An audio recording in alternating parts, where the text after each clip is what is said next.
ప్రేమ వ్యవహారంలో మందలించడంతో తల్లిని హత్య చేసిన కూతురు. మేడ్చల్ జిల్లా జీడిమెట్ల పోలీస్ స్టేషన్ పరిధిలో దారుణం చోటు చేసుకుంది. తన ప్రేమ విషయం తెలిసి మందలించడంతో ప్రియుడితో కలిసి కన్నతల్లిని చంపేసింది ఆ కుమార్తె. జీడిమెట్ల పోలీస్ స్టేషన్ పరిధిలోని ఎన్ఎల్బి నగర్లో సట్ల తన కూతురుతో కలిసి నివాసం ఉంటోంది.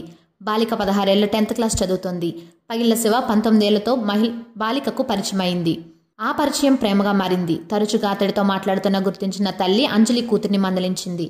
అతన్ని కలవద్దు అని, ప్రేమ వ్యవహారం లాంటి వాటి జోలికి వెళ్లొద్దని, బాగా చదువుకోవాలని కుమార్తెకు సూచించింది. దాంతో ఇక ప్రియుణ్ణి కలుస్తానో లేదో అతడు దూరం అవుతాడని భావించి కన్నతల్లి హత్యకు ప్లాన్ చేసింది.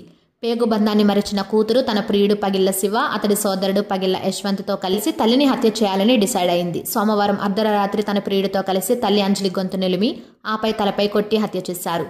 సమాచారం అందుకున్న పోలీసులు అక్కడికి చేరుకుని పరిశీలించారు. బాలికను జీడిమెట్ల పోలీసులు అదుపులోకి తీసుకుని విచారణ చేపట్టారు. ప్రేమ వ్యవహారంలో అడ్డు చెబుతున్న కారణంగానే తల్లి హత్యకు ప్లాన్ చేసి చంపేసిందని జీడిమెట్ల పోలీసులు తెలిపారు.